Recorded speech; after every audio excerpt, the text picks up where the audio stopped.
Jack Harris looked at the aliens sitting around the big table. He was tired of talking to them. For 3 weeks, they kept asking humans to do more and more things to join their group. Jack was the main human talking to these aliens. He was from Earth and wanted his people to be part of the Galactic Council. "We have done everything you asked," Jack said in a calm voice. "We changed our ships. We share our trading numbers. We showed you our planet's laws. What more do you want?" The alien with 4 eyes looked at Jack. His name was Rixthal, and he was the leader of the talks. His skin was blue, and he had long fingers. "Ambassador Harris, you must understand," Drixthal said. "Your people have only been traveling in space for 50 years. Most members of our council have been doing it for thousands of years. We must be careful." Lisa Coleman sat next to Jack. She was his helper in these talks. Her black hair was tied back, and she wore the blue suit of Earth's Space Force. She had been writing notes for 3 weeks. Now she put down her pen. "Every time we meet one rule, you make a new one," Lisa said. "First you said we needed better ships. We made them. Then you said our laws were not good enough. We changed them. Now what?" The room was big and shiny. The walls glowed with soft light. Around the table sat 12 different kinds of aliens. Some had 4 arms. Some had scales instead of skin. One looked like a tree with eyes. They were all part of the Galactic Council, the group that ran most of the known space. Sam Williams stood by the wall. He was a captain in Earth's Defense Force. His job was to protect Jack and Lisa. He watched how the aliens talked to each other when humans were speaking. He saw them make secret signs. He did not trust them. "Maybe if humans would share their special shield technology," said an alien with big teeth and 6 eyes. His name was Krovac. He was from the Vexaran Empire, the strongest group in the council. Jack looked at Lisa. Then he looked at Sam. They all knew what was happening now. The aliens did not want humans as equals. They wanted human technology. Earth had made special shields for their ships that were better than what the aliens had. The Galactic Council wanted these shields. Jack stood up. His chair made a loud noise as it moved back. All the aliens looked at him. "This meeting is over," Jack said. "The human group is leaving these talks right now." The room got very quiet. No one spoke for a few seconds. "Ambassador Harris," Drixthal said quickly, "there is no need for this. We can keep talking." "No more talking," Jack said. "For 3 weeks you have wasted our time. We came to join as equals. You treated us like children. Now we are going home." Lisa stood up too. She put her papers in her bag. Sam moved from the wall to stand near them. "We will leave on our ship, the Determination, in 6 hours," Jack told the aliens. "Thank you for your time." The 3 humans walked out of the room. The aliens sat in silence. They did not know what to say. No one had ever walked out of council talks before. Outside the room, Lisa looked at Jack. "Are you sure about this?" she asked. "Yes," Jack said. "Earth told us we could leave if they were not being fair. They are not being fair." Sam nodded. "I will tell the ship to get ready. We should move quickly before they try to stop us." As they walked down the long hallway to their rooms, Jack thought about what would happen next. The Galactic Council thought humans were weak. They thought humans would do anything to join their group.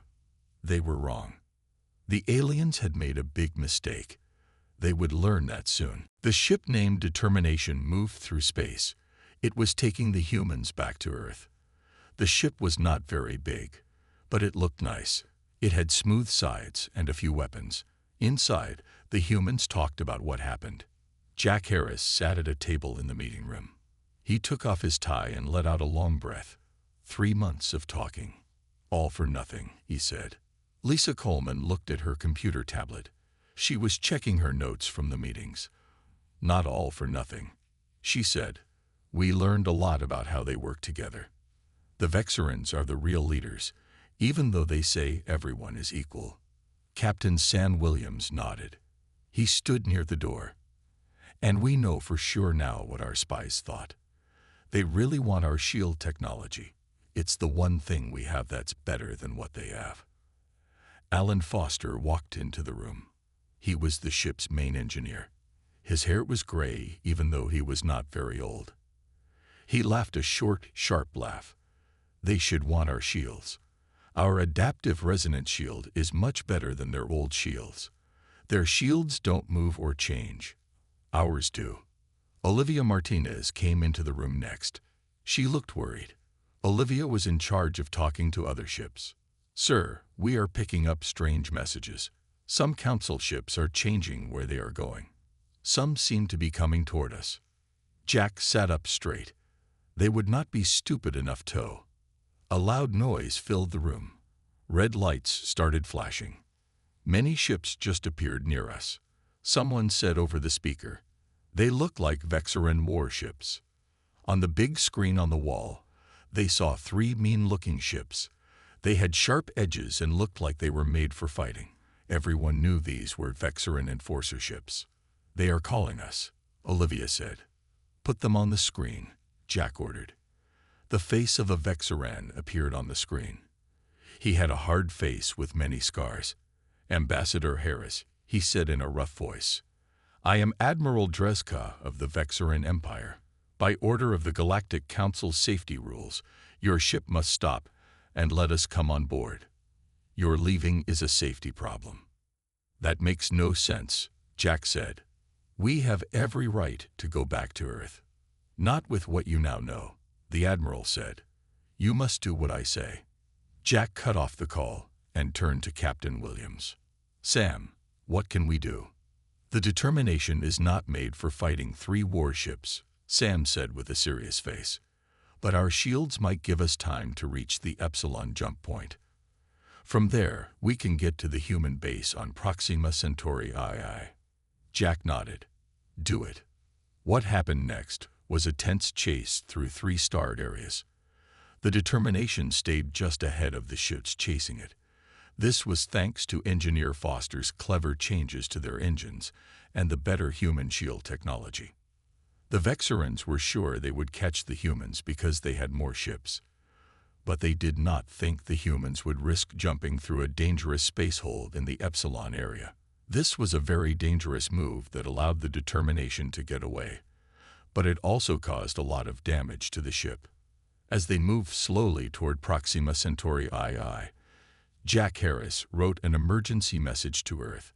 This message would change how humans fit into the galaxy forever. "They tried to take our ship by force," he wrote. "The Galactic Council is not what we thought. We need to prepare. They will not stop with this." As the damaged ship limped through space, the humans knew that everything had changed. They came looking for peace. Now they had to be ready for something else. General Patricia Alvarez stood in front of 12 people. These people were the Earth Defense Council. They met in a big room with a round table. The general had a serious face as she talked. "The aliens tried to take our ship. This is an act of war by our laws," Patricia said. "Ambassador Harris and his team barely got away. Captain Williams says the ship determination has a lot of damage from running away." President Gregory Nielsen rubbed his eyes. He was tired. This was not what he wanted to hear. "Are we sure this was all the council doing this? Not just the Vexarans acting alone?" Admiral Frank Ortiz stepped forward. He was in charge of finding out secret things about aliens. "The messages we caught clearly show this came from at least 4 council races. The Vexarans did the fighting, but many aliens agreed to it." The 12 council members looked at each other with worry. Humans had hoped to join the galactic group. They were careful but hopeful. Now it seemed they were right to be careful. "What can we do?" asked President Nielsen. General Alvarez touched her screen. A big 3D picture appeared in the air. It showed where all of Earth's defense ships and bases were. "We have been getting ready for this for many years, sir. Operation Distant Thunder is ready to go." The 3D picture changed to show hidden military bases all through the places where humans lived in space. There were many more than what they had told the Galactic Council about. We told them we only have 12 warships, Admiral Ortiz said. But we really have 47 ships ready to fight with our advanced shields. We also have 30 more ships almost done being built in the hidden shipyards of Europa and Mars. Kelly Reynolds used to be a ship captain. Now she helped make decisions about defense. The Council thinks we are small with good technology. They don't know we have been hiding how strong we really are since we first met them. President Nielsen stood up and walked to the window. He looked out at the city of Washington, D.C. He thought for a while as he looked at the old buildings. When he turned around, he had made his choice. Start Operation Distant Thunder. Tell all Earth colonies to get ready to defend themselves. Put our ships in defense spots, but don't attack first. I want our answer to be careful. But I want the Council to know that trying to board our ships or come into our space will cause big problems for them. General Alvarez nodded. What about Ambassador Harris? Tell him to wait at Proxima Centauri II. After we are in good defense spots, I want him to give a message to the Council. Nielsen's face got harder.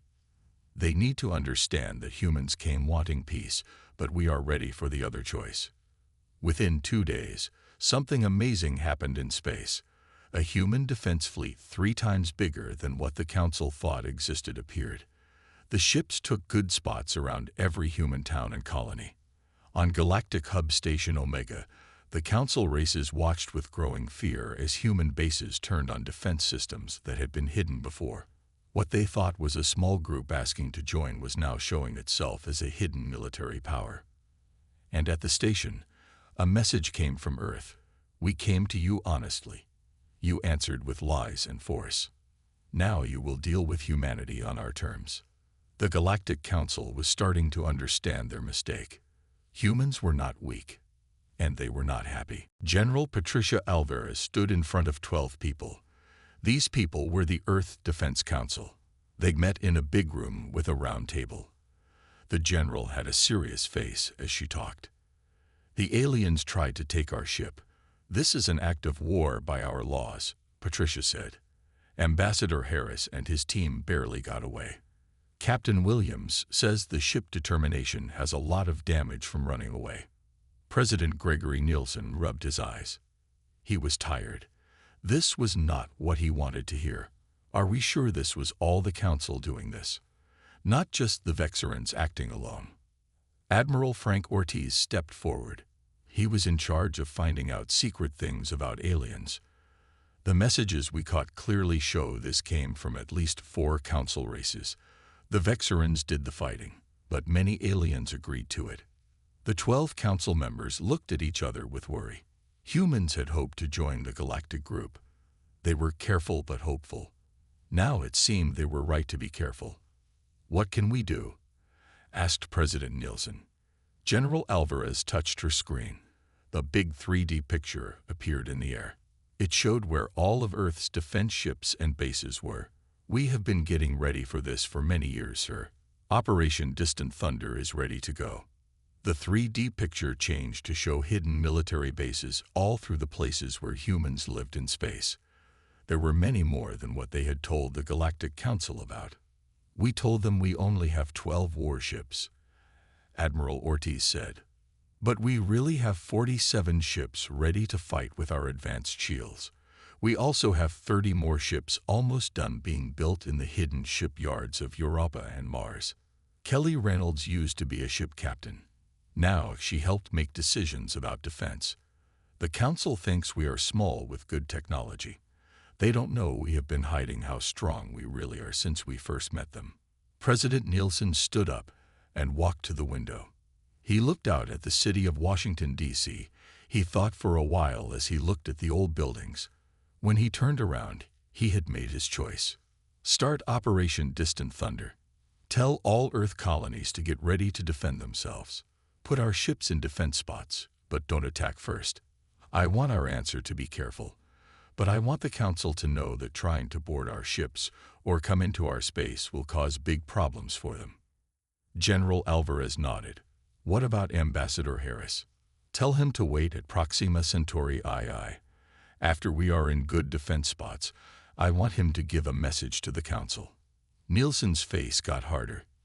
They need to understand that humans came wanting peace, but we are ready for the other choice. Within 2 days, something amazing happened in space. A human defense fleet 3 times bigger than what the Council thought existed appeared. The ships took good spots around every human town and colony. On Galactic Hub Station Omega, the Council races watched with growing fear as human bases turned on defense systems that had been hidden before. What they thought was a small group asking to join was now showing itself as a hidden military power. And at the station, a message came from Earth. We came to you honestly. You answered with lies and force. Now you will deal with humanity on our terms. The Galactic Council was starting to understand their mistake. Humans were not weak, and they were not happy. Jack Harris stood in front of the silent aliens. They all waited to hear what he would say about the big machines humans had built. The sentinel beacons are not weapons, Jack said. They are something much more important. He turned on a 3D picture that showed the inside parts of the big machines. For 40 years, while we were trying to meet your rules to join your group, humans were studying something you all missed: subspace resonance patterns. Councillor Rixthal leaned forward. Subspace resonance. That is just a theory. It has no real use. Captain Sam Williams, standing beside Jack, gave a short laugh. That is what we wanted you to think. Jack went on talking. These beacons can see ships moving through subspace up to 20 light-years away. No matter what hiding technology they use, they can track fleets moving, find jump points, and even know what kind of ship it is by its engine sound. The aliens started to understand what this meant. Their secret military moves, hidden bases, secret work, all could be seen by human sensors. Not possible, said Admiral Dreska. Our smart people have tried to do this for hundreds of years and failed. Maybe, Jack said, you were looking in the wrong places. Humans have always had to be creative since we are so new to space travel. Jack touched his screen again.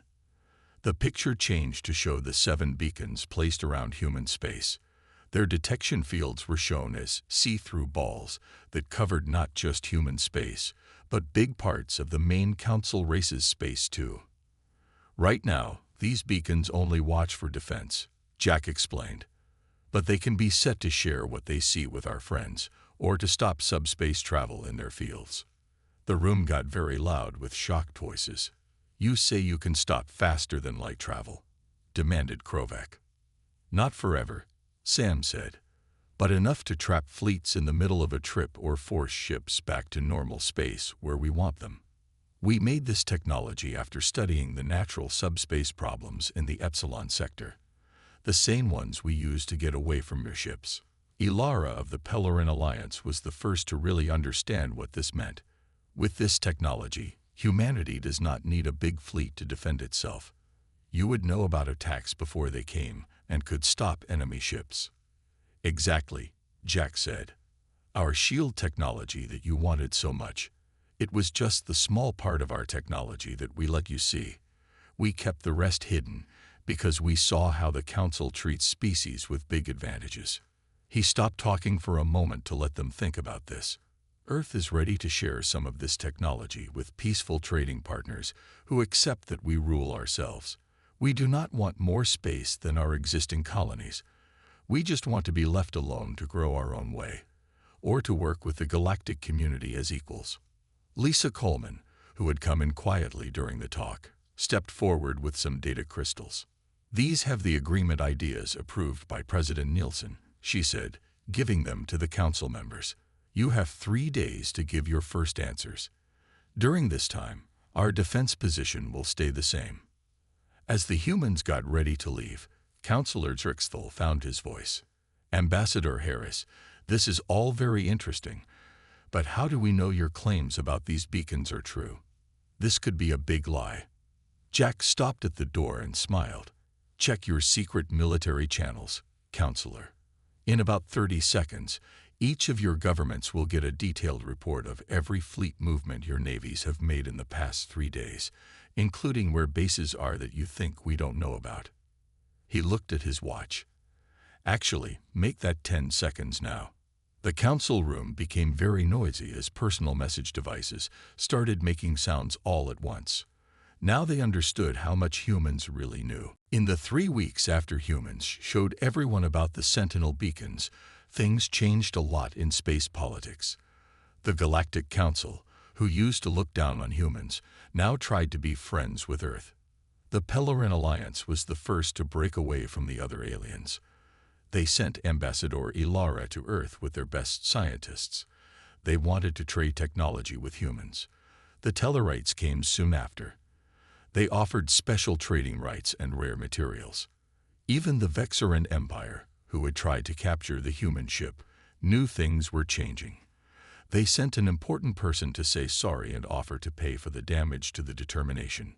On Earth, in the new talking center in Geneva, President Nielsen and his helpers carefully thought about these offers.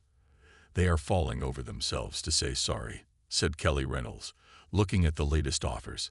"The Andromeda Confederation is offering us use of their quantum computers, technology they won't share with half the council races." General Patricia Alvarez was still careful. "We should expect secret work too. They will try to check if what we said about the beacons is true. They will look for other technologies we haven't shown them." "Let them look," said Alan Foster, now the head of advanced research. "The beacons work exactly like we said, and we have plans ready for any spying they try." Lisa Coleman, who was now Earth's main talker after Jack Harris got a better job as Secretary of Outside Earth Affairs, studied all the messages carefully. "Something else is happening," she said. "The smaller free worlds are talking to us directly, not going through the Council. They see us as a way to balance the Council's power." President Nielsen thought about this. "That is interesting. The Council's way has let the big powers tell the small worlds what to do for hundreds of years. Maybe it is time for a more fair system." In the next days, Earth announced the creation of the Interstellar Cooperative Alliance, a new talking and trading group that gave equal voting rights, no matter how big or strong a world was. The only rule to join was to promise peaceful relations and fair trade. The response was fast and happy. Within 2 weeks, 17 smaller worlds had asked to join. This included several who had been told they could not join the Council before. On Galactic Hub Station Omega, the Council watched these changes with worry. "They are weakening our power," Councillor Drixthal said during an emergency meeting. "Because we gave them every reason to do so," Ambassador Ilara said sharply. "We tried to force, and then capture their talkers. What did you expect?" Admiral Dreska, whose good name had been hurt badly after failing to catch the determination, spoke with unwilling respect.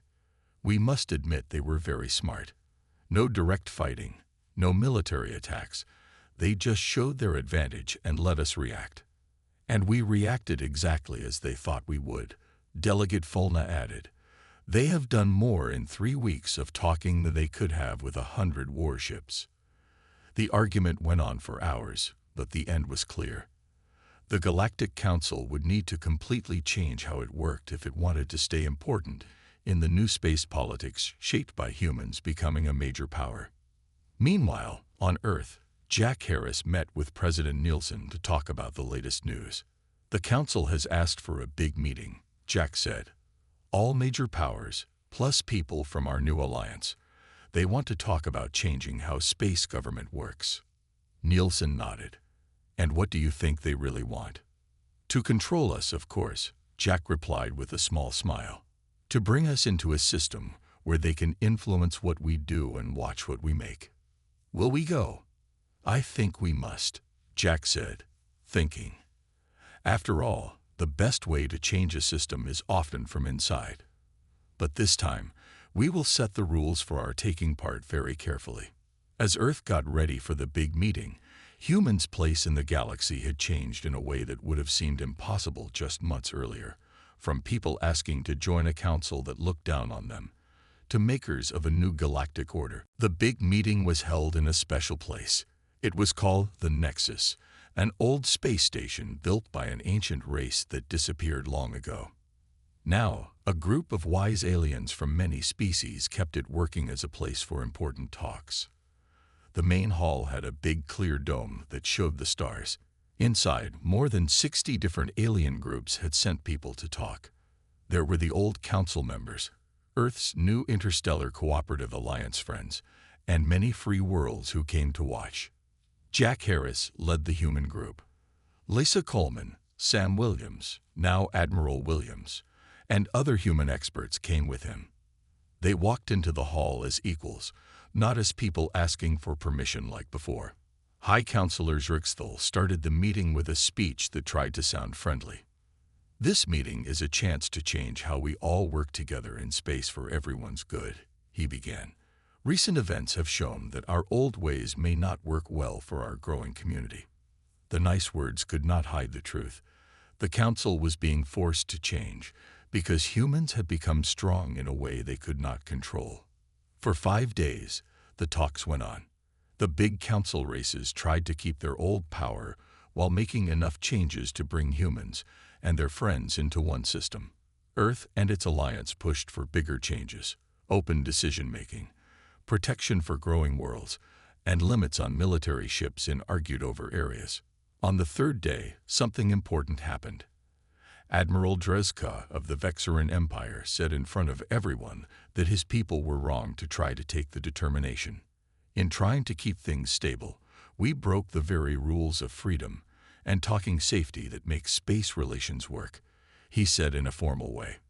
The Vexaran Empire says it is very sorry to Earth and promises to respect human independence. This sorry, never before heard from the proud Vexarans, showed how much power had changed. In private rooms, though, the talks were harder. Earth's sentinel beacon technology was still a big problem.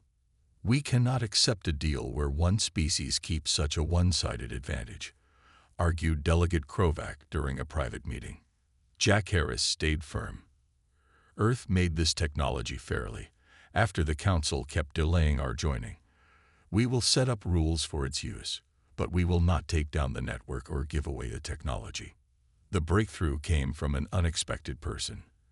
Ambassador Ilara of the Pellerin Alliance suggested making a Galactic Monitoring Authority, a separate group with people from all major species that would watch over the use of detection technologies, including Earth's beacons.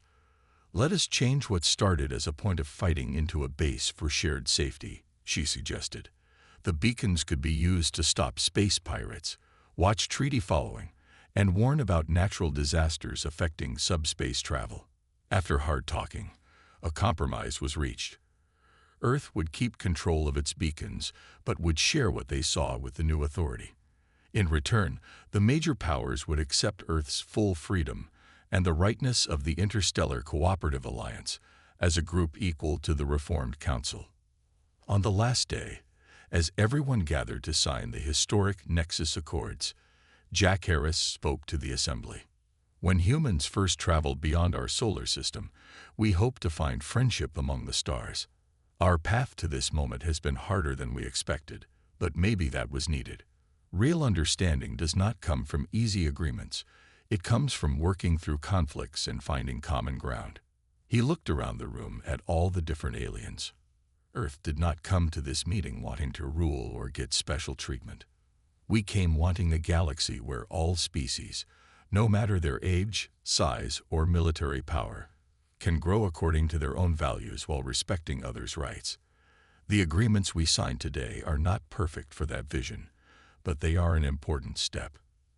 As the signing ended, everyone saw something few had expected: the beginning of a real partnership between Earth and the galactic community, built not on the giving in that humans were first expected to do, but on mutual respect born of their surprising strength. 1 year after the signing of the Nexus Accords, humans' place in the galaxy had changed in ways that surprised even the most hopeful people. The headquarters of the new Galactic Monitoring Authority was built in orbit around Jupiter. This was a special place that showed Earth's help while putting it away from any one species' direct control. People from 27 different alien types worked there. They used Earth's beacon technology with other systems to create a big network for watching subspace travel. In its first 10 months working, the Authority had already stopped 3 possible fights. They did this by seeing unauthorized fleet movements and helping solve problems by talking before military ships met. On Earth, the changes were just as big. The flow of science knowledge from alliance partners had made human progress faster in medicine, clean energy, and fixing the environment. Cities around the planet had new cultural centers for alien art and thinking, while thousands of humans studied at schools throughout friendly worlds. In Geneva, at the bigger diplomatic center, Jack Harris met with President Nielsen to talk about the changes.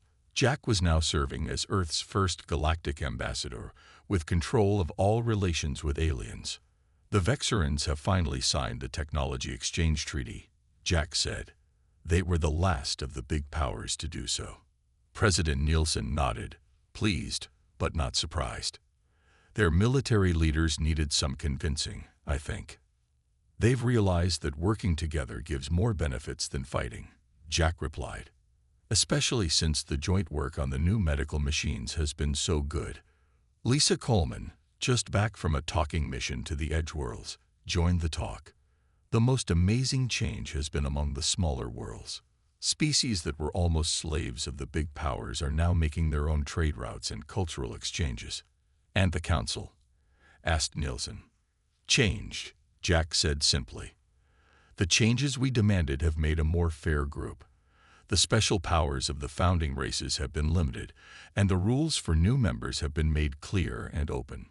Sam Williams, who had watched over the joining of Earth's defense forces with the Allied Security Network, added his view. The military situation has changed too. Instead of competing groups, we're seeing more working together on security. The joint exercises with the Pellerin fleet last month would have been unthinkable a year ago. President Nielsen walked to the window looking over Lake Geneva. He watched the alien diplomatic ships docked at the specially built ports. When you hit your fist on that table and led our group out of the peace talks, did you think we'd end up here? He asked Jack. Jack Harris smiled a little. Not exactly. But I knew that sometimes you have to be willing to walk away to be taken seriously. A planned risk, Nielsen said. The best kind, Jack agreed. We showed strength, not aggression. We offered partnership, not giving in. And in doing so, we changed the basic ideas that had controlled galactic relations for hundreds of years. Later that evening, as celebrations marked the anniversary of the Nexus Accords around the world, Jack stood on the balcony of the diplomatic center, looking up at the stars. Among them were worlds humans had not yet visited, aliens they had not yet met. The path ahead would not be without problems. Some council races still felt bad about their lower status. Border fights and resource competitions would still need careful talking. And somewhere in the vast unknown areas beyond explored space, other powers might wait that would test the new galactic order. But humanity had secured its place among the stars not through conquest or fear, but by standing firm on what they believed in, offering real partnership. By walking away from a peace that demanded they be lower, they had created the chance for truly working together as equals. As Jack Harris thought about this future, he thought about the message Earth had sent to the galaxy. Humanity would not be underestimated again, but they would not use their strength to control others. They would be partners, not servants or masters.